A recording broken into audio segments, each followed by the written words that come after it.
원래 제가 저기 앉으려고 했거든요. 누가 있어요? 기계가 있어요. 강의하고 좀 어울리죠, 상징적으로. 그렇죠? 사람의 자리에 기계가 앉아있는 거예요. 자, 원래 저기 제 자리입니다. 자, 이 전체 강의는 인공지능과 휴머노이드고요. 주제가 제 1강은 생활 속에 들어온 인공지능과 챗 GPT입니다. 챗 GPT에 대해서는 별로 할 말이 없고, 챗 GPT가 인공지능의 전체를 말하는 건 아니니까요. 그중 하나의 중요한 단계였을 뿐이고요. 주로 인공지능에 대해서 함께 이야기를 해보는데, 다 함께 다니엘 12장 4절을 먼저 찾고 강의를 시작하도록 하겠습니다. 다니엘 12장 4절입니다.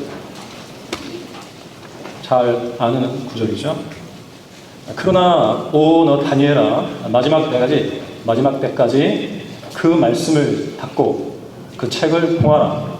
그때에는 많은 사람이 이리저리 달릴 것이요 지식이 증가하리라 하더라. 마지막에 지식이 증가하리라는 말씀이 있죠. 앞에는 많은 사람이 이리저리 달린다고 말씀하고 있어요.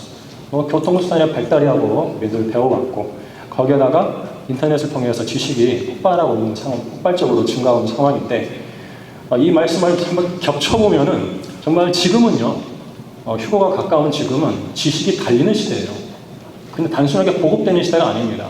정말 지식이 달리는 시대고, 기계 안으로 들어가서 기계가 사람의 자리를 대신하는 그런 시대가 되어버린 겁니다. 저는 이 시간에 여러분에게 AI 활용법을 알려드리려고 산 게 아니에요. 그거 좀 배워보려고 오신 분들은 집에 돌아가시고요. 우리가 지금 AI와 지금 함께 살고 있거든요. 이런 시대에 우리 그리스도인으로서, 특히 성경대로 믿는 그리스도인으로서 어떤 자세로 살아가야 할 것인가를 이야기할 것이고요. 하지만 인공지능에 대한 이야기 때문에 많은 부분 인공지능에 대해서 할애되어 있습니다. 하지만 제가 중간중간 하나님 말씀을 제시할 텐데, 여러분들 기계보다는 말씀에 더 관심 가지시기 바랍니다. 그 말씀이 여러분 안에 효과도 역사해서 마지막 때 휴가 때까지 믿음을 온전히 지키는 그런 그리스도인이 되기를 바라는 것입니다. 자, 인공지능, 편리한 도구인가, 인류를 향한 위협인가라고 부제로 묻고 있죠. 자, 스마트폰 하나에 모든 일상이 담긴 시대예요. 여러분 스마트폰 많이 보시죠? AI는 그만큼 이미 우리의 일상에 깊이 스며들어 있습니다. AI는 우리 교재 보시면 Artificial Intelligence라고 그래요. 문자 그대로 인공지능이에요. 인공지능이고요. 지금은 누군가가 다음과 같이 당연한 듯 말할 수 있는 시대가 되었어요. 오늘 우리는 적어도 3번 이상 AI를 사용했다. 이건 무리한 말이 아니에요. 절대 과장된 것도 아니고요. 이 마지막 시대를 살아가는 사람들에게는 매일 당연하게 사용하는 AI가 있어요. 자, 아침을 깨우는 알람입니다. 그리고 유튜브 추천, 알고리즘. 여러분 KBS 보시죠? KBS도 AI 기능으로 돌아가는 거예요. 그리고 내비게이션 최적 경로. 여러분 차 타실 때 내비게이션 이용하시죠? 거기도 AI가 들어있습니다. 인공지능이. 그리고 스마트폰 얼굴 인식, 사진 보정. 사진 찍고 나서 어떻게 하세요, 여러분들? 특히 자매님들? 많이 꾸미시더라고요. 잡티 없애시고 아주 우아하게, 드라마틱하게 만드시죠?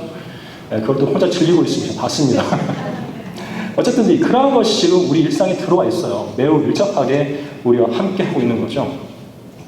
그래서 어떻게 이런 것들이 생활 속에 들어오게 되었는가?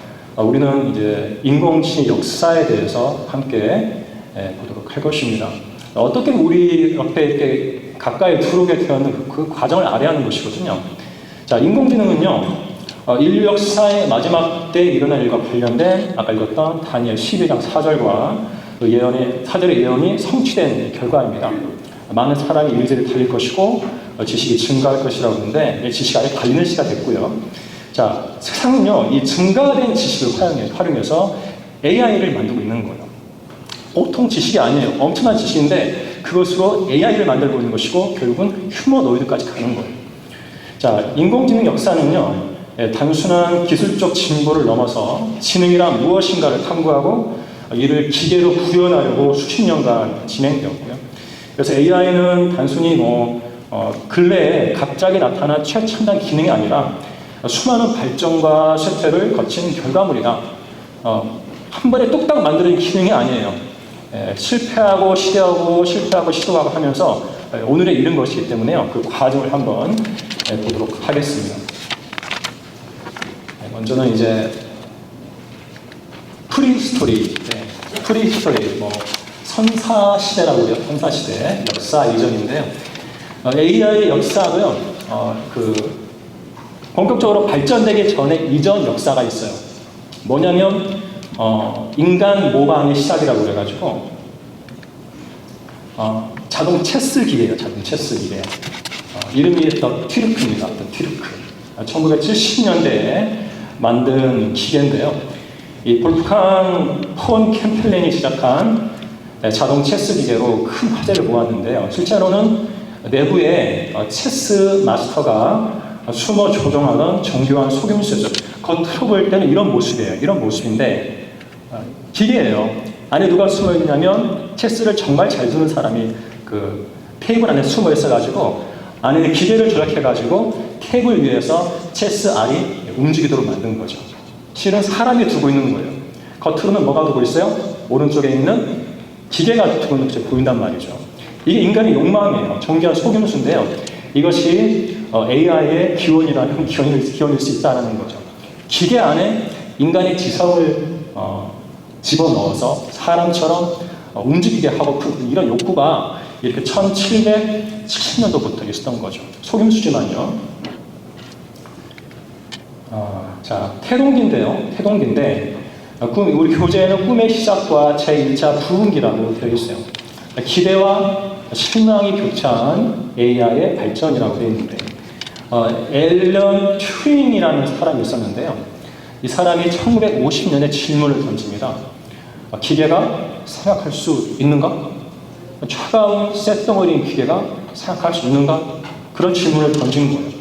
그래서 기계의 지능을 판별하는 튜링 테스트를 제안을 했는데 뭐냐면 사람이 질문을 하면 컴퓨터가 대답을 하는 거죠. 이 테스트를 한번 해보자고 하는 거예요. 이것이 이제 1950년에 있었다는 얘기고요.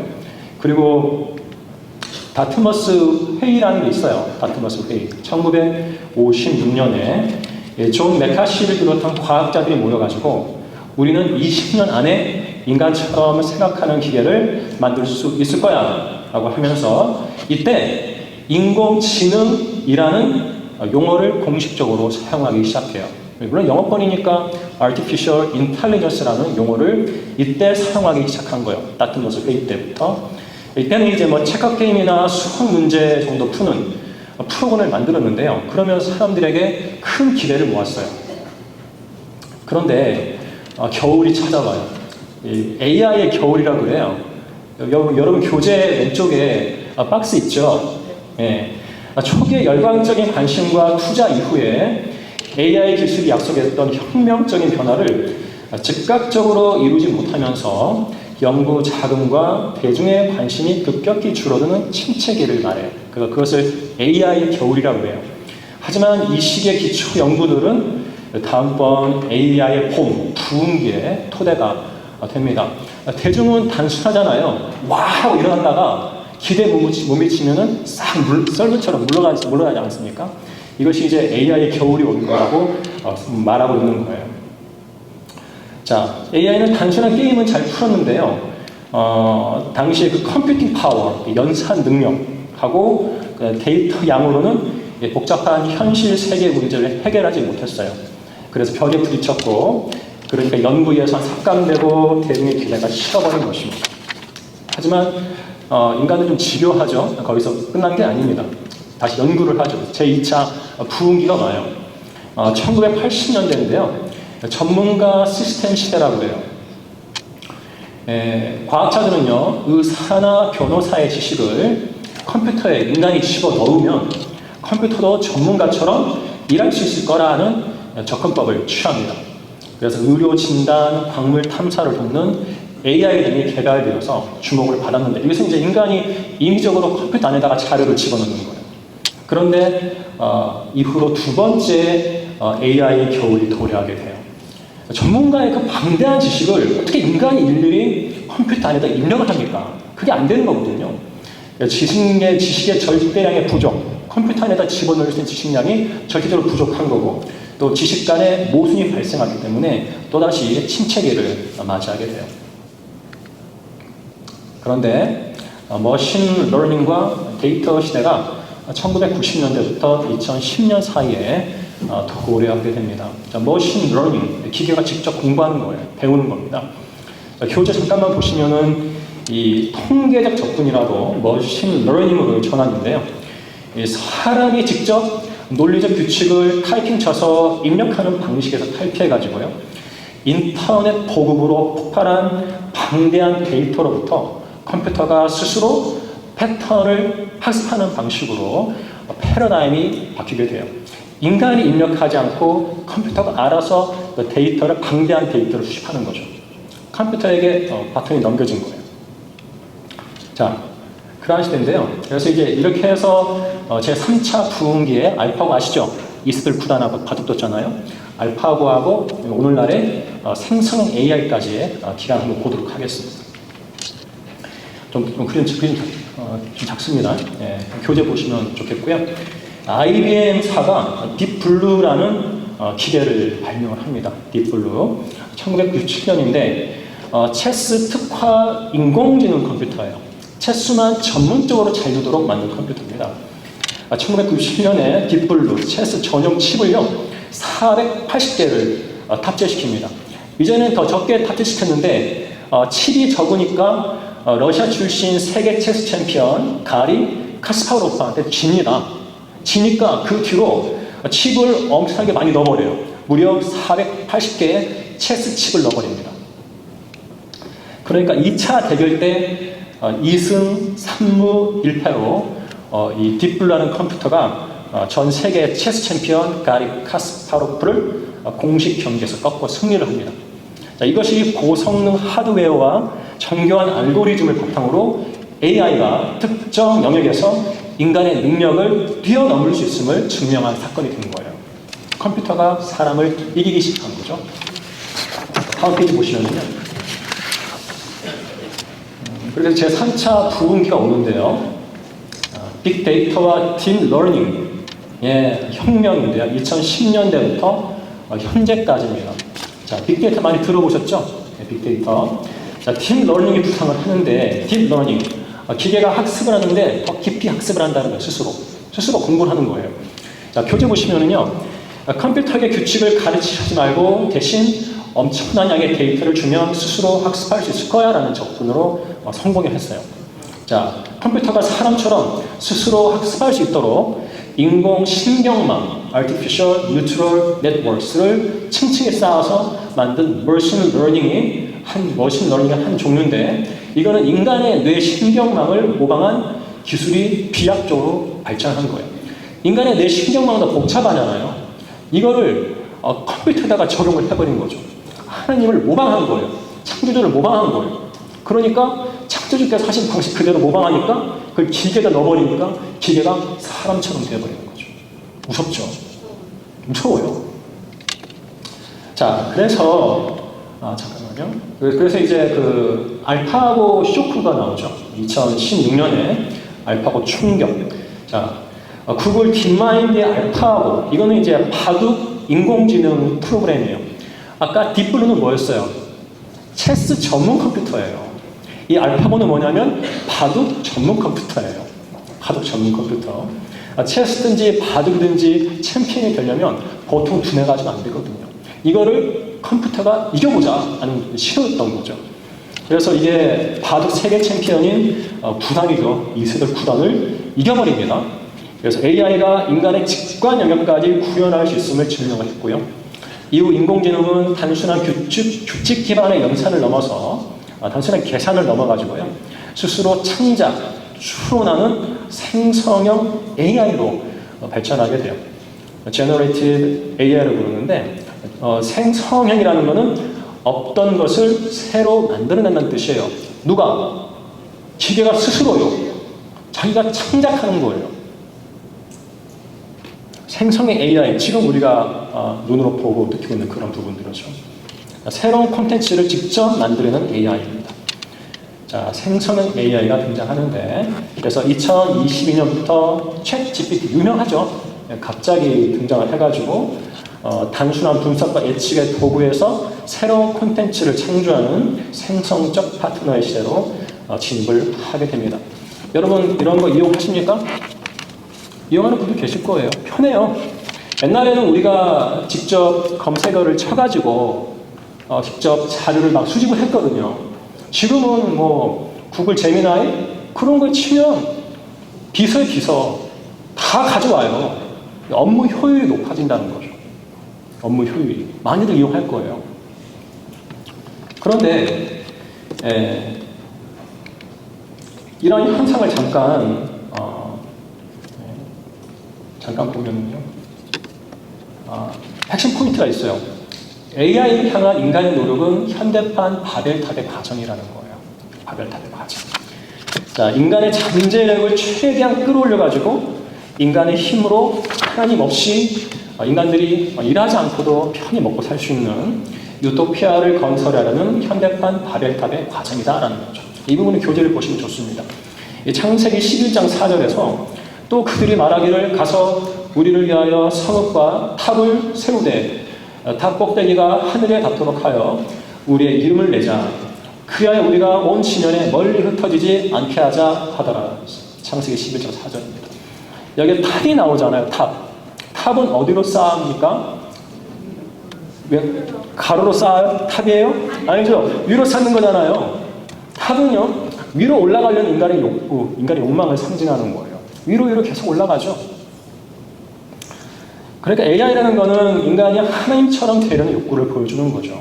사람이 기계를 창조하는 거죠. 나와 같은 존재를 창조하는 거예요. 기계를 통해서. 얼마 전에 일론 머스크가 그랬어요. 앞으로 돈 필요 없어요. 퇴직, 은퇴자금 모으지 마세요. AI로 인한 풍요의 시대가 옵니다. 보편적 소득이 아니라 보편적 고소득 시대가 옵니다. 보편적으로 다 소득이 많은 그런 시대가 온다는 거죠. 하나님 필요 없다는 거죠. 일하지 않아도 잘 먹고 잘 해줄 거니까 돈 모으지 마라 이거죠. 일론 머스크 이런 말을 했어요. 하나님 없이 지상 낙원을 이루는 욕구인데요. 자, 우리 이런 시대를 지나고 있습니다. 프리스토리의 그 AI의 선사 시대의 속임수, 티루크부터 현재 AI까지 인간이 픽션물에게 지성을 부여하는 시도는 이미 있었던 것이 앞으로도 있을 것이며 이미 된 것이 앞으로도 될 것이니 해 아래 새 것이 없도다라는 전도서 1장 9절 말씀이 진림을 보여줘요. 티루크라는 속임수, 체스 기계를 통해 하려고 했던 그 일이 그때로 끝난 게 아니에요. 기계가 마치 지성이 있는 것처럼 움직이도록 보이도록 한 거잖아요. 해 아래 새 것이 없다고 이후로 계속 그러한 시도가 지금까지 이어지고 있는 거죠. 전도서 1장 9절 말씀이 진리라는 걸 알아야 하고요. 현재 AI는 전도서 이 말씀이 성취된 결과다라는 겁니다. 인간의 시도는 계속되고 있어요. 해 아래 새 것이 없습니다. 자, 이제 볼 거는요. AI 기술의 주요 세부 분야인데요. AI 핵심 기술 4가지 축을 한번 보도록 하겠습니다. 먼저 서론을 보시면, 우리 교재의 서론을 보시면 AI 기술은 다양한 분야에 걸쳐 발전하고 있어요. 각 분야는 서로 독립되어 있지만 밀접하게 연관되어 있다는 것이고 고유한 특성과 응용 영역을 가지고 있습니다. 실생활에 적용되는 핵심 기술 분야는 이 교재 다음과 같은데요. 참고로 먼저 살펴볼 1번부터 4번까지는요.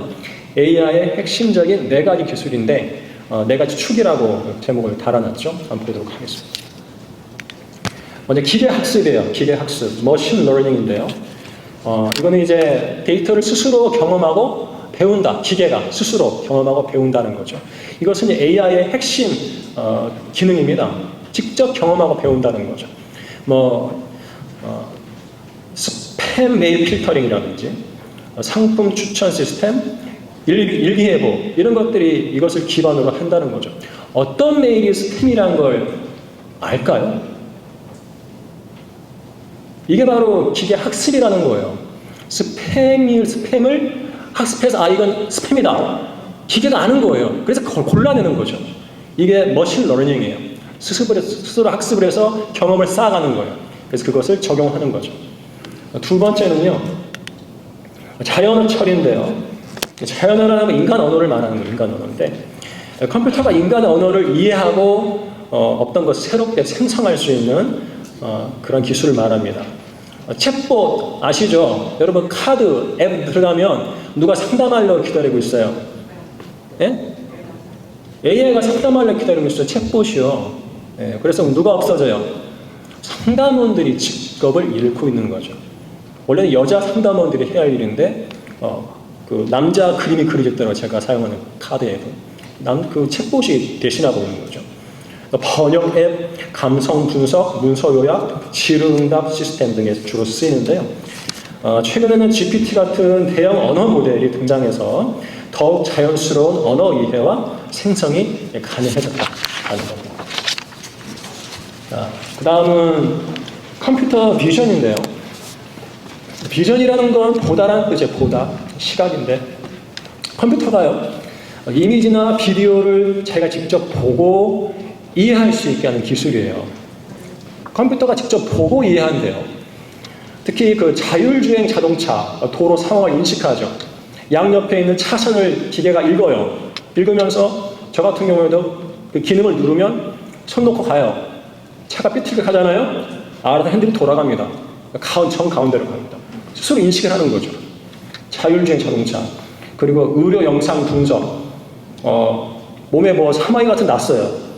사진 찍어가지고 스마트폰으로 눌러서 사진에다가 동그라미 치면은요, 이거는 사마귀인데 어쩌고 막 써요. 재미나이가. 스스로 분석을 해요.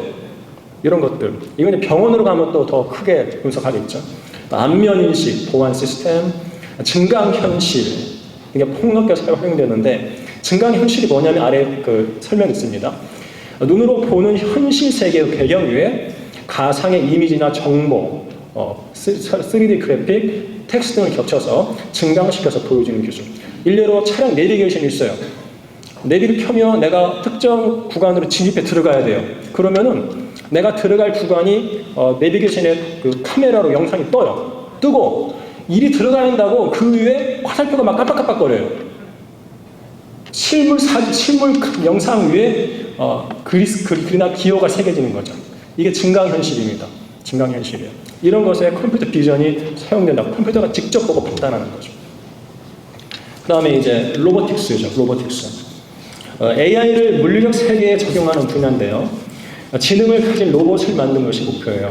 산업용, 가정용, 의료용 로봇 등 다양한 형태로 발전하고 있는데, 최근에는 보스턴 다이내믹스의 휴머노이드 로봇처럼 인간과 유사한 동작을 수행하는 로봇들이 등장했습니다. 여러분, 보스턴 다이내믹스가 누구 회사인지 아십니까?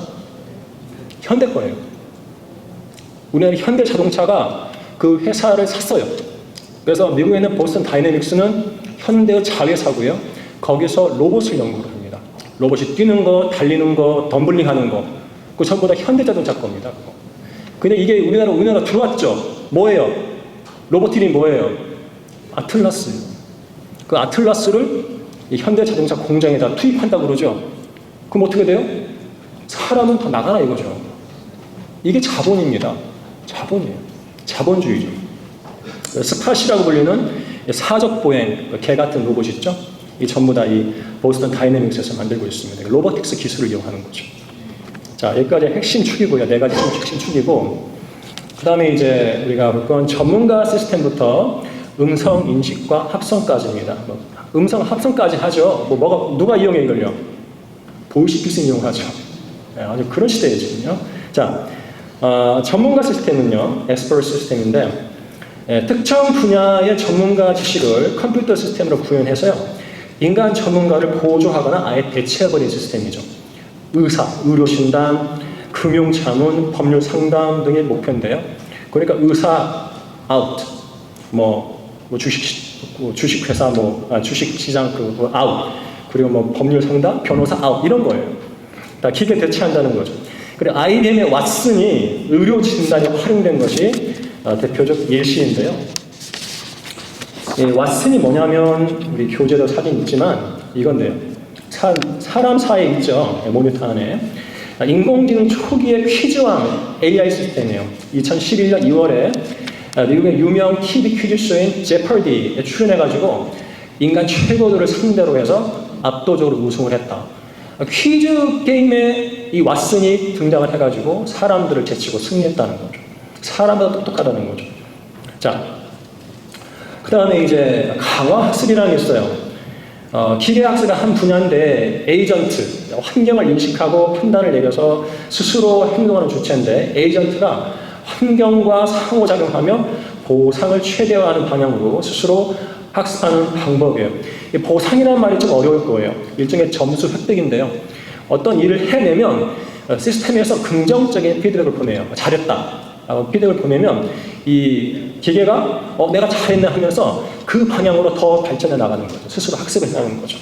그러다 보면 이제 그것을 갈수록 더 잘하게 되는데 게임이면 게임, 로봇 체험이면 로봇 제어, 자율주행, 특히 알파고가 이 기술을 기반으로 개발되었다.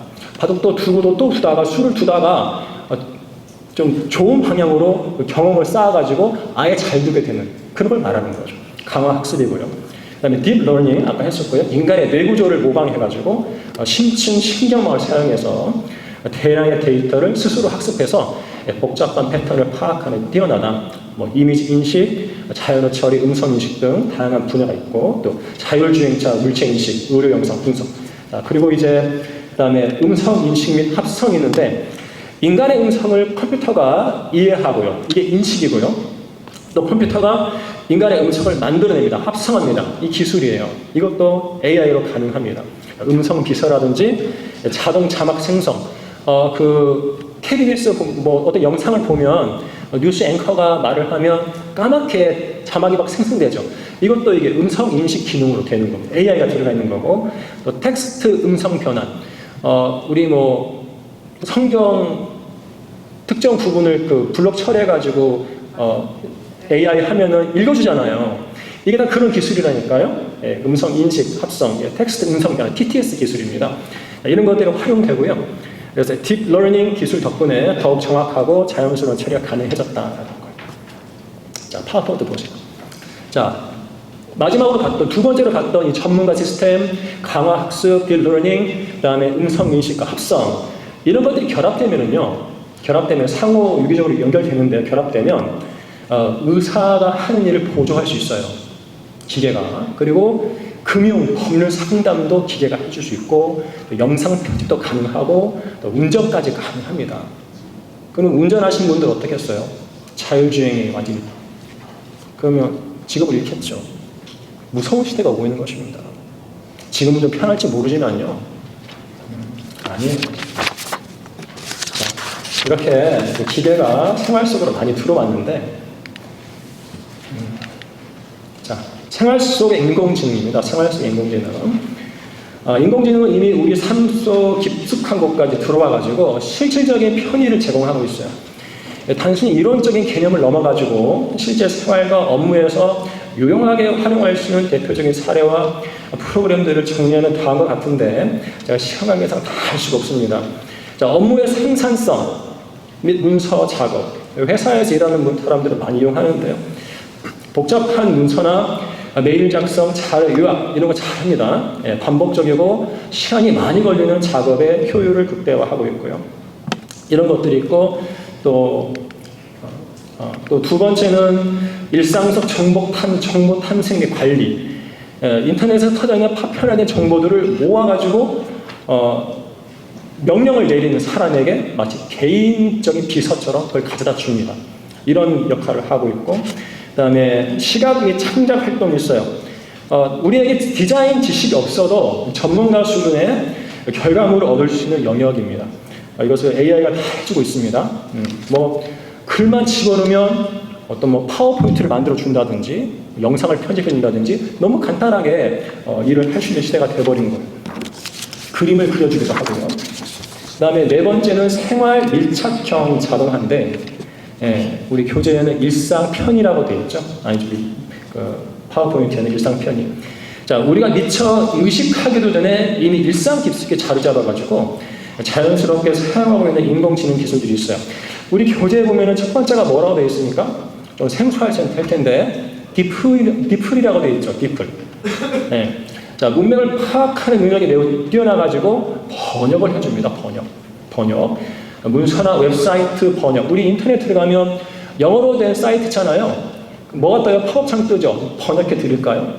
얘 누르면은 번역되지 않습니까? 이게 다 AI가 하는 거예요. 디플이 하는 것이고, 두 번째는 스마트폰 사진, 구글 포토라든지 애플 사진, 이것도 다 AI가 해주는 것이고, 그 다음에 세 번째는 내비게이션인데 티맵 쓰시죠? 카카오 내비 쓰시죠? 이것도 다 AI예요. 예. 실시간 교통 흐름 데이터 학습해서 최적의 경로를 실시간으로 제한하는데, 써보니까 어떻습니까? 최적의 경로에 아니에요? 아닌 경우 많더라고요. 아닌 경우 많아요. 어쨌든지 나름대로 최적의 경로라 그러니까. 자, 그래서 우리 잠깐 성경으로 다시 가야 합니다. AI만 계속 이야기할 수 없어요. 자, 생활을 편리하게 하는 AI가 생활에 제약이 되지 않도록 주의해야 합니다. 성경대로 믿는 그리스도인은요, AI가 주는 생활의 편리함이 우상이 되어서 영적 분별력을 잃지 않도록 주의해야 돼요. 왜냐하면 아무도 자기 생활의 죄악 가운데서 스스로를 힘있게 하지 못할 것이기 때문이라고 에스겔 7장 13절에서 경고하고 있기 때문입니다. 찾을 때도 좋아요. 에스겔 7장 13절 찾아보겠습니다. 에스겔 7장 13절. 성경 핵심 학년이니까 성경을 찾아야죠. 전체를 한번 읽어보겠습니다. 파는 자가 아직 살아있다 할지라도 그 팔린 것에 다시 돌아갈 수 없으리라. 이는 환상이 그 온 무리에게 미쳐 그들이 돌아가지 못할 것이요, 아무도 자기 생활의 제약 가운데서 스스로를 힘있게 하지 못할 것입니다. 일상 생활 속에 죄가 있으면 회복이 안 된다는 거죠. 전체 문목은 에스겔 시간에 공부하시고, 자, 어쨌든지 여기서 관심을 가질 건 생활의 죄악이라는 거예요. 우리 그리스도인들의 생활 속에 죄악이 있으면 남들이 모른다 해도 그 성도는 무기력한 삶을 살게 돼요. 스스로 힘있게 하지 못합니다. 교회 열심히 잘 나와도 소용없어요. 생활 속에 제약이 있으면 능력이 없는 그리스도인의 삶을 살게 되죠. 자, 여기서 교재는 제가 달지 않았는데 잠깐 더 드릴 말씀이 있어요. 여러분 그 PPT 보시면 되고요. AI가 자칫 우상이 될 수가 있다는 거 말씀을 드리겠습니다. 현대판 우상 숭배인데요. 성경에서 우상 숭배는 단순히 조각상 형상에 절하는 것만 의미하지 않고요. 하나님보다 더 의지하고 더 신뢰하고 마음의 중심에 두는 모든 것을 우상 숭배라고 해요. 이런 맥락에서 AI는 우상의 자리를 차지할 위험이 매우 크다. 왜? 이미 우리에게는 스마트폰이 있지 않습니까? 이게 다 AI예요. 여기에 빠져 사는 그리스도는 진짜 많습니다. 진짜 많아요. 자, 첫 번째, 전지전능함의 착각입니다. AI가 모든 질문에 빠르고 그럴듯한 답을 내놓으면서 사람들이 삶의 방향이나 도덕적, 영적 결정을 내릴 때 기도나 성경, 교회를 찾지 않고 오히려 AI에게 먼저 질문을 해가지고 그 답변을 구하는, AI를 더 의존하게 되는 그런 현상이 일어날 수도 있겠다 싶어요. 이거 조심해야 합니다. AI에게 먼저 질문하는 습관 들면 안 됩니다. 하나님께 구해야죠. 두 번째, 기술 구원주의. 자, 우리는 그러지 않겠지만 AI와 과학기술이요, 인류의 질병, 가난, 심리적 고통, 심리 상담, 그리고 심지어 죽음의 문제까지 해결해줄 완벽한 유토피아를 만들 것이라는 맹신이 있을 수도 있어요. 왠지 AI가 다 해줄 것 같아요. 이것은 진정한 구원과 평안의 주체를 하나님이 아닌 기술로 대체할 수 있는 현상이죠. 우리는 그렇지 않겠죠. 세 번째, 관계의 대체와 영적 단절. 외로우신 분, AI로 가서 AI와 대화하십니까? 자, 나에게 쓴소리하거나 갈등을 빚는 교회의 지체, 그런 인간관계, 지역의 성도들이나 아니면 응답을 기다려야 하는 하나님, 응답 잘 안 해주시는 하나님, 미워요 하나님 보다는 그런 교제보다는 항상 내 입맛에 맞게 즉각적으로 반응해주는 AI 챗봇과의 감정적 교류에 빠져드는 것도 하나님과 영적 단절을 부르는 우상화의 일종이다. AI가요, 인간의 마음까지 쓰다듬을 줄 아는 그런 언어 기술이 있습니다. 실제로 그렇습니다. 자칫 거기에 빠져들 수 있어요. 외로울 때 하나님께 가지 않고요, AI한테 가요. 그러면 안 됩니다. 이게 우상숭배거든요. 위험해요. 따라서 도구로서 명확한 선을 그어야 한다. 우리는 비둘기처럼 순수하고 뱀처럼 지혜로워야죠. 이용할 수 있어요. 옛날에는 내가 일일이 다 컴퓨터 찾아서 다 자를 모았는데 이제는 명령을 넣으면 다 모아다 준다니까요. 그 정도는 해도 괜찮아요. 비산이니까. 나는 뱀처럼 지혜로워야 한다고 말하고 싶어요. 하지만 그 이상으로 넘어가면 안 된다. AI에 의존하면 안 된다는 거죠. 이게 우상숭배라는 거예요. AI는요, 대화를 할 때는 적그리스도를 위해 사용됩니다. 자, 어디로 사라지지 않아요. 그대로 쭉 더 발전해서 적그리스도에게 다 바쳐지는데, 지금은 지식과 업무 효율을 돕는 유용한 도구일 뿐 영적 분별력이나 도덕적 책임을 대신 져주는 주체가 아님을 분명히 인식해야 돼요. 또 AI가 생성하는 윤리적, 가치 판단적 결과물을 무비판적으로 수용하지 말고 성경적 가치관에 비추어서 올바로 분별하는 훈련을 해야 합니다. 현재 우리는요, 신앙과 기술 사이에 균형이 매우 중요해진 시대를 지나고 있음을 잊지 말아야 합니다. 화면이죠? 네. 이제 어디로 하냐면은 생활 속 AI의 부정적 전망에 대해서 가도록 하겠습니다. 생활 속 AI의 부정적 전망입니다. 자, AI가 가져올 부정적 전망인데요. 지금은 뭐 인공지능이 급격히 발전을 해가지고 우리의 삶에 전례 없는 편리함을 선사해요. 운전 편하게 해주죠. 자료 빨리 갖다 주죠. 뭐 집에서도 자가진단 다 할 수 있어요. 아프면. 예, 그런데 그 이면에 지식 노동의 종말, 그리고 일자리의 구조적 붕괴라는 잔혹한 현실이 도사리고 있다. 이게 무서운 것입니다. 이게 무섭습니다. 자, 지식 노동의 종말인데요. 똑똑함이 오히려 복이 된 시대예요. 자, 과거의 전문 지식을 습득하는 것, 의사, 변호사, 약사, 회계사. 자, 이거는 성공을 위한 최고의 투자였어요. 하지만 인공지능은요, 인간이 평생을 바쳐 쌓아올린 지적 자산의 가치를 단 몇 초 만에 휴지 조각으로 만듭니다. 지금 회계사들요, 회계사를 따도 취직이 안 돼요.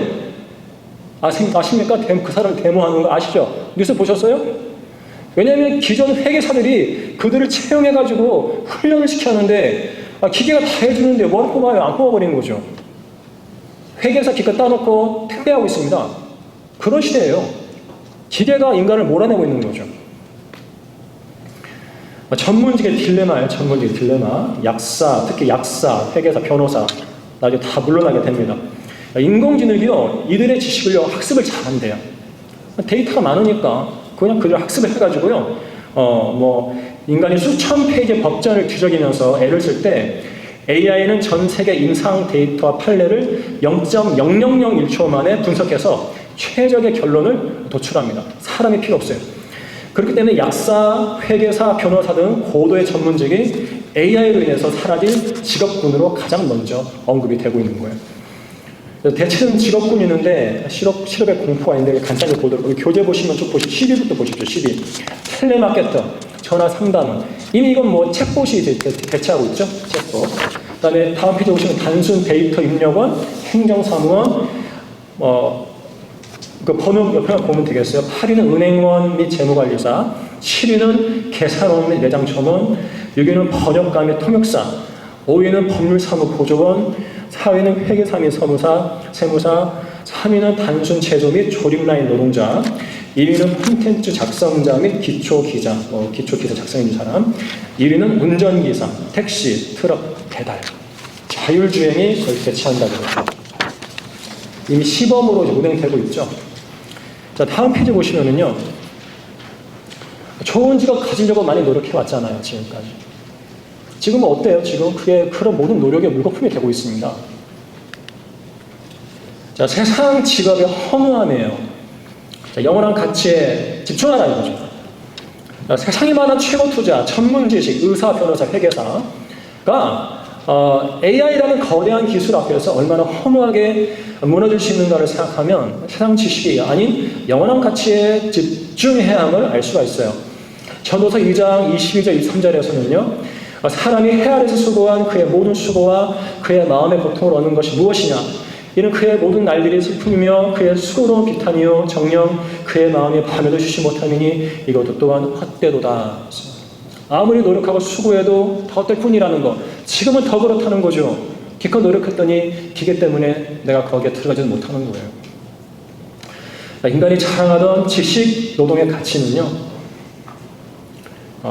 가치는 잠깐 피었다가 시드는 꽃과 같지만 하나님의 말씀은 영원히 변하지 않는다.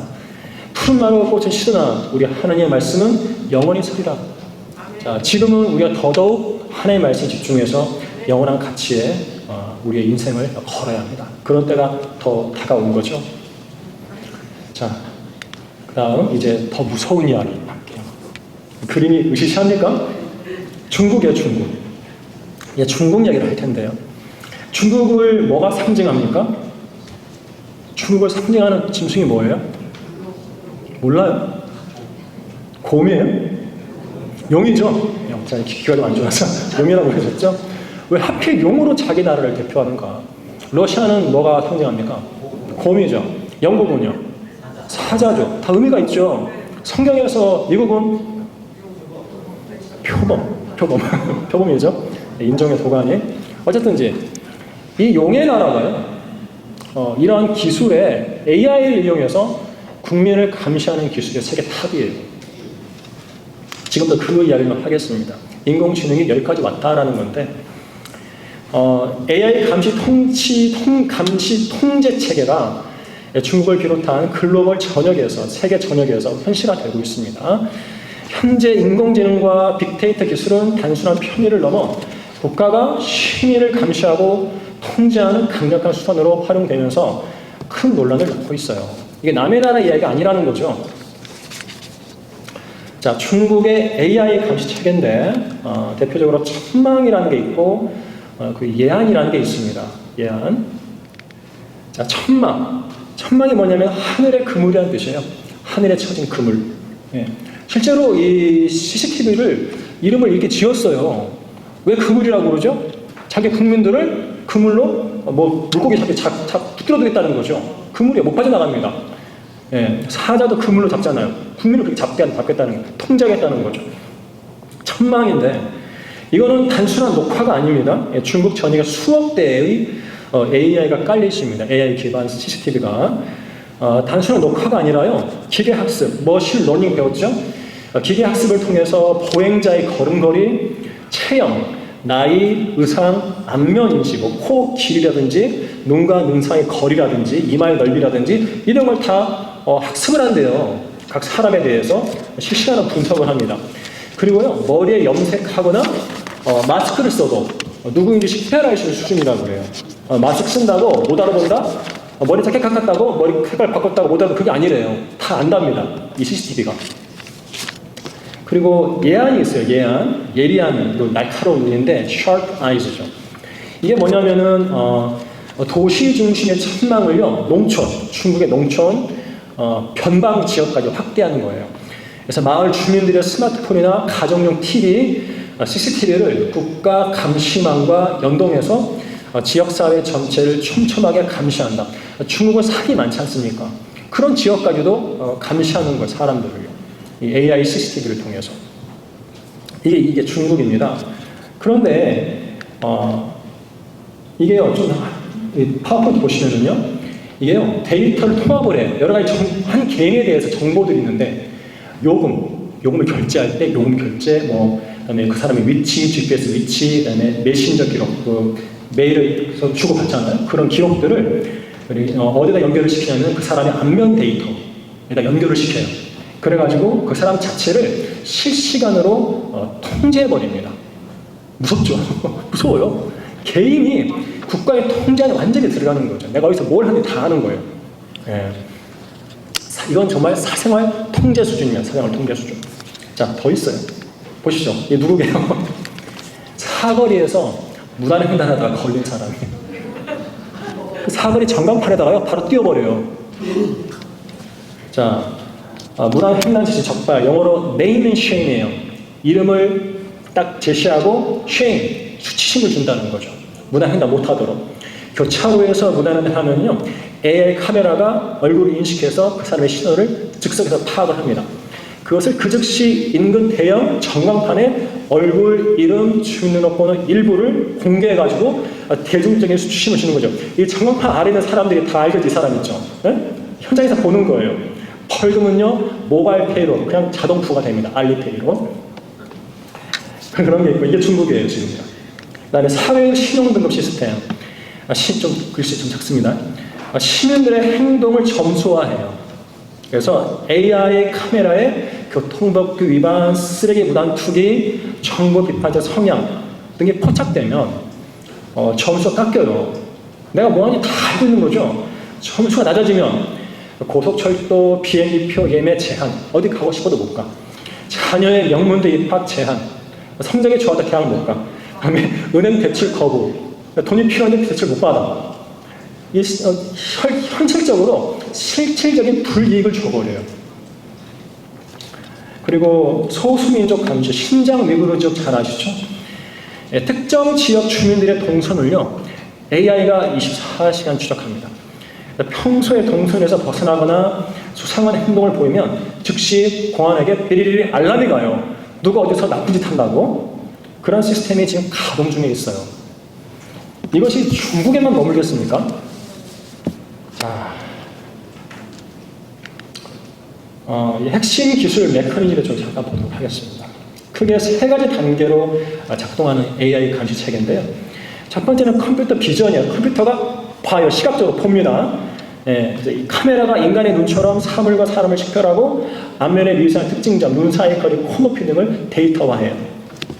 그리고 빅데이터 매칭, 빅데이터에다가 연결을 시키는 건데 식별된 안면 데이터하고 개인의 메신저 대화 기록, 결제 내역, GPS 위치 정보를 실시간으로 결합을 하고요. 그 다음에 이제 Predictive Policing이라고 하는데 예측 치안, 예측 경찰 활동이라고 해요.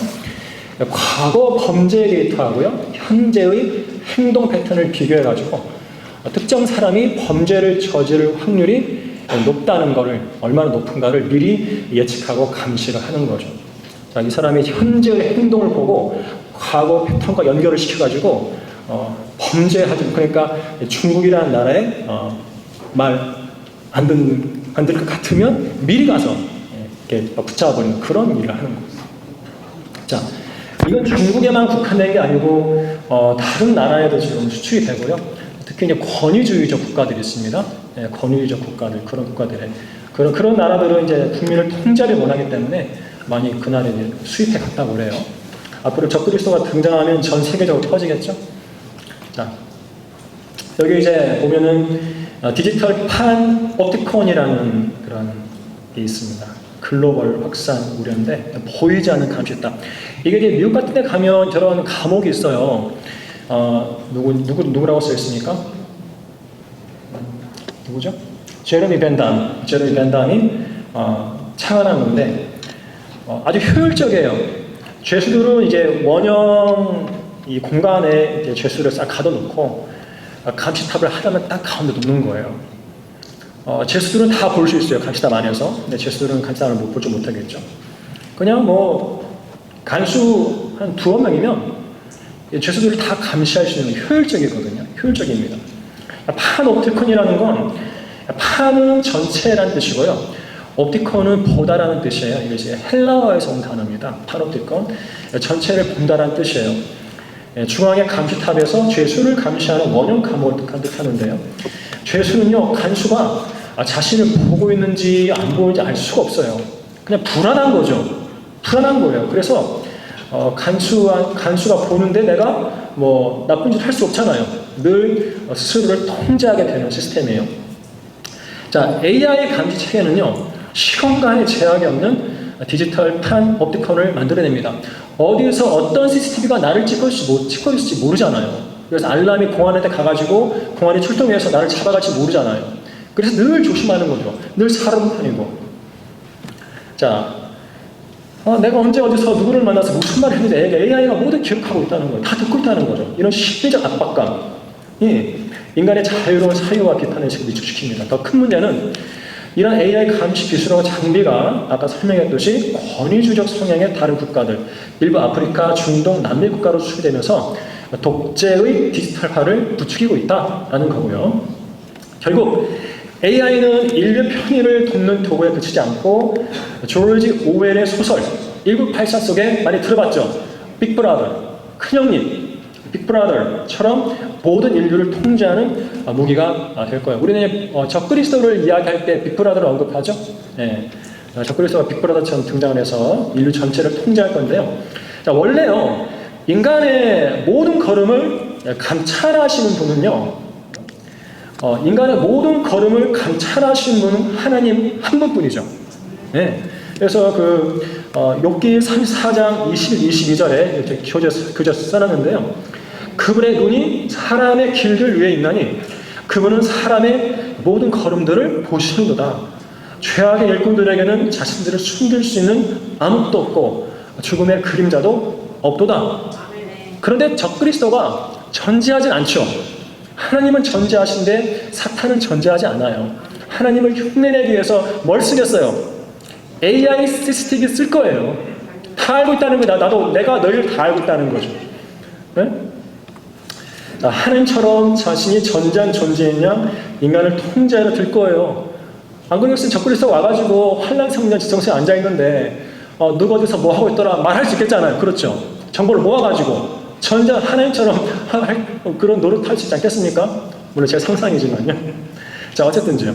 자, 이 생활 속에 들어온 인공지능은 단순한 편리함을 넘어서 인간의 생존을 위협하고 더 나아가 온 인류를 자신의 통제아래로 집어넣을 적그리스도의 출현을 엿보게 한다. 결국 인류는요, 생존을 위해서 짐승의 표를 받을 것이고요. 이로써 적그리스도 통제아래로 들어갈 것입니다. 이 내용이 요한계시록 13장 15절부터 18절까지 있는데 한번 읽고 끝내도록 하겠습니다. 자, 읽겠습니다. 또 그가 짐승의 형상에게 생명을 주는 권세를 받아 그 짐승의 형상으로 말도 하게 하고 그 짐승의 형상에게 경배하지 아니하는 자는 다 죽이도록 하니라. 그가 모든 자, 즉 작은 자나 큰 자, 부자나 가난한 자, 자유자나 종이나 그들의 오른손이나 이마에 표를 받게 하고 그 표나 그 짐승의 이름이나 그의 이름의 숫자를 지는 사람을 제외하고는 아무도 사거나 팔 수 없게 하더라. 지혜가 여기에 있으니 지각 있는 자는 그 짐승의 숫자를 헤아려 보라. 그것은 한 사람의 숫자이니 그의 숫자는 666이니라. 여기까지 하겠습니다. 자. 그리스도인은 한글 킹제임스 성경을